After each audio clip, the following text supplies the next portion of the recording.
Tech for good tinkerers and caregiving CircuitPythonistas. This is Prof G, and in this lesson we're going to build a box that can be programmed to light up when it's time to take medications. This is a practical project tackling a big important problem, and it shows how you now have enough skills to build something with big impact using less than $20 in parts and your own skill. Let's build! Quick disclaimer, this isn't meant to be an actual medical device, it's a simple demonstration project. If someone has very serious medical issues, make sure they take appropriate precautions to make sure they regularly receive their meds. The author is not responsible for any mishaps that might occur from project use. It can be tough to remember to take your medications and supplements. Even with a container like this, someone might still forget and skip a dose. Now, prescription non-adherence is a major healthcare and financial issue, resulting in avoidable hospitalizations and costing thousands of lives and billions of dollars. Now, while this project isn't meant to be a real medical device in its current state, this learning exercise demonstrates how a handful of parts costing less than $20 can be easily programmed for big impact. Now, here's how the final product works. Plug it in and a light flashes showing the box is ready to start working. Opening the lid turns off the flashing light and sets the pre-programmed alerts. And when an alert time is reached, the alert light goes on, saying it's time to take your meds. Open the lid, take your meds, and the light goes off until the next alert time is reached. Here's a wiring diagram for the parts that I'm using. I'm using pin GP6 for the magnetic door switch, and pin GP15 for the anode or positive leg of the LED bulb. And in an earlier lesson, we calculated that my LED bulb should also use a 100 ohm resistor. One thing worth noting, so when you're testing, I found that it was important to orient the switch properly. So I've got my wired switch portion so that the part with the holes in it is oriented vertically, like it would be attached to the box. And this top part with the magnet in it is oriented horizontally with the magnet hanging down below, just like it would be if it were attached to the lid and it were resting on top of the switch. Now, if you've been following our earlier CircuitPython school tutorials, you've already got enough skill to build this. So why don't you challenge yourself by putting together the parts and writing the code on your own? Then I'll show you my solution for comparison, and I'll show you how you can assemble this into a final working box build. So to tackle this challenge, create a list of alarm times that you can use to schedule alerts. So the times are shown as strings in a list, the times have colons between hours and minutes, and be sure to use 24-hour time. Then, when the box first turns on, the LED should flash at half-second intervals. This is useful because if the power goes out, the flashing notifies the user that they might not have seen an earlier alert. Then, when the lid is open, the flashing stops and the box is armed for alerts. Alert should be set at this point so that when the next alert happens, the red light should go on and remain on until the lid is lifted up and the user takes out their meds. Now the LED will remain turned off as the box awaits for its next alert time, and when that time's reached, the LED light will turn on again. So this is your challenge. Why don't you pause, give this a shot, then let's resume when you're ready and we'll compare answers. Now let's start with the code that we wrote in the last lesson. This sets the Pico's time over the internet and it schedules jobs to run at specific times, so we'll see that we've already written most of the code for this project. I'll change my comment up top to medications reminderbox.py. And I'll make sure that I import digital I/O. I'm going to need that for both the LED and for the magnetic door switch. So let's first set up the list to hold the strings for alarm times. So alarm time should be strings in 24-hour time. Examples, 0:00 is midnight, 12:00 is noon, 11:59 p.m. is 23:59. So I'll say alarm underscore times, the name of my variable, equals, and in brackets, for now, I'll just set something up for noon, 12:00. Then we'll set up the LED. I'll call it LED, setting this equal to digital I/O dot digital in out, capital D, capital I, capital O. And in parentheses, we pass in the pin that we're using for our LED signal. That's board.gp15 for me. And the red squigglies of anger under board are because I haven't imported board yet. So I'll make sure that I do that up with my import statements. Then we make sure that our digital in out is going to be an output, so we say LED dot switch underscore to underscore output, open and close parens, and I'll initially turn the LED on. LED dot value equals capital T true. Although I want to flash the LED when the program is first running, so I'm going to create a variable called flash, and I'm going to set that equal to true. Then we'll set up the door sensor magnetic switch. These magnetic switches are sometimes called reed switches, and the setup is just like a button. So we'll call that door underscore sensor, setting that equal to digital I/O dot digital in out with a capital D, capital I, capital O, just like above. And I've connected mine to board.gp6. And this time, this is going to be an input. Remember, our magnetic switch is like a button, so we'll say door underscore sensor dot switch underscore to underscore input. And in between parentheses, we need to set up our pull-up resistor. So we'll say lowercase pull equals digital I/O dot pull with a capital P dot and in all caps up UP. Then let's head to the getTime function.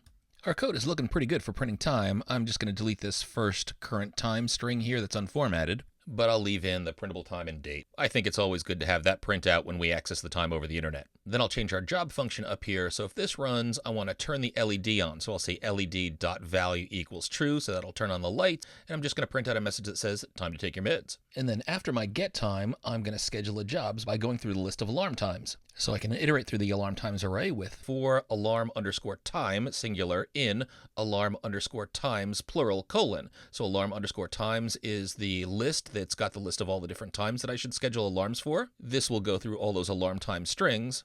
And I'll assume these are daily alarms, so I'll set schedule.every open and close parens .day.at open and close parens, and in between those parens, it's going to be alarm_time. That's the individual alarm time in the array of alarm times I'm going through.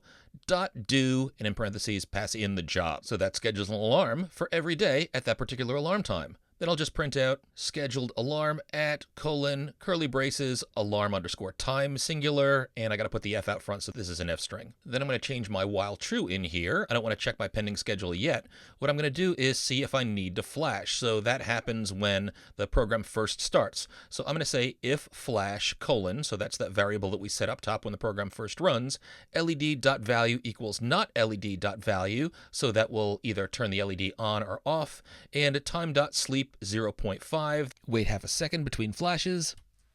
Then if the lid is lifted, if door_sensor.value colon, so that's when the door is opened, on the next line we'll just say print, and I'll print out a message that says stop flash. Then set led.value equal to false, which will turn off the LED, and I want to set my flash variable equals to false as well to stop flashing. So again, recap, this first part here handles what to do when the program first runs, and it flashes to let the user know that it just restarted. Now remember, it keeps doing this until the door is opened.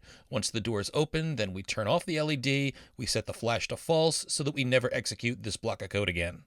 Then else, make sure that you outdent to that first indent. Remember, you always got a colon at the end of else or any other code that has indentations underneath it. And since the light isn't flashing, it's going to be steady at any alarm times. So if we're not flashing, indented below this, we want to schedule.run_pending, open and close parens. That's going to check to see if we should run any jobs. And below this, we'll check to see if door_sensor.value, colon, that means the door is opened. And if so, we'll make sure that led.value equals capital F false. Then I'll outdent back to the first level of the while true. So just one indent here, and I'll say time.sleep passing in 0.2. Just to wait a tiny bit in between when we check things. And let's see. Oh, I forgot to delete these two scheduled jobs that were part of the last lesson. I don't need those, so highlight and delete those. And you know what else I want to do? I forgot to do this. I'd mentioned during the last lesson, it's a good idea to regularly update your time based on the time on the internet, because the Pico W's real-time clock can drift over time, so this will just make sure that everything is in sync. So we'll do that after we schedule the jobs, and we'll just say schedule.every open and close parens .day.at open and close parens. We'll pass in the string 00:00, so that'll do this at midnight, and we want to say .do between parens, call the function get_time. So again, this is going to update the time at midnight each day. Then I'll save this and open the serial console, and we have no errors. We can see that we're accessing the URL and we're getting the time, looking good. So we start up and we're flashing, and when I pretend I'm opening the door by taking the magnet off of the switch, we see that the flashing stops.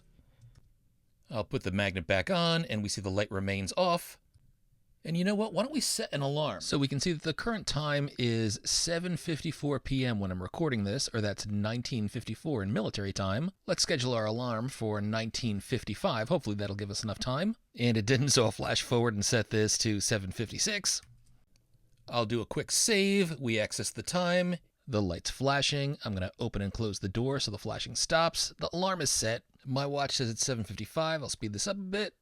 The alarm's scheduled for 19:56 or 7:56, and when my watch turns over, we can see that the light turns on. It's time to take your meds. I'll pretend I'm opening the door, the light goes off, and we're ready for our next scheduled meds time. Excellent job, Maker. Good build. Let's see how we can assemble this in a box. There are a lot of ways to put this together. Here's a simple and very quick build that I did for our class project. You can see that the Pico is foam taped to the back of the box. The LED and resistor are soldered directly to the Pico, as are the wires for the magnetic switch. There's a hole in the back of the box where these wires run to the magnetic switch, which is foam taped to the inside of the box.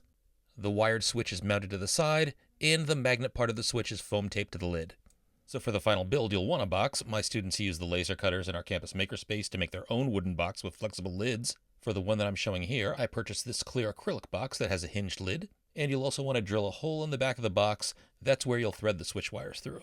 Now, my students can just leave their projects wired to the breadboard so that their parts can be reusable, but for anybody wanting to create a permanent build, you'll likely want to solder the parts together. So here I've soldered my resistor to my anode or positive leg.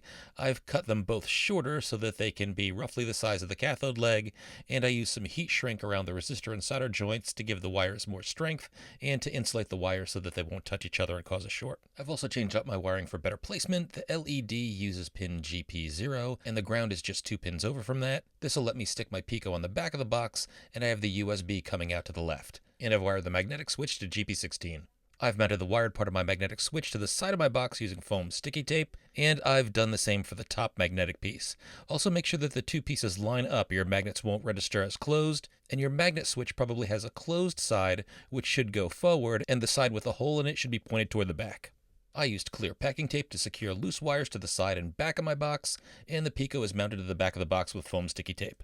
And that's it. I leave my meds reminder right next to my coffee maker so that I'm sure to dose up first thing in the morning, and I can clearly see if the light is on and I forgot to dose throughout the day. So I hope you're feeling good about those skills you're acquiring. This is a solid, useful build that leverages lots of what we learned about engineering, getting time over the internet with NTP, scheduling jobs, and all sorts of other maker goodness. Be sure to come back. There's lots more big learning to come. In the meantime, make something awesome.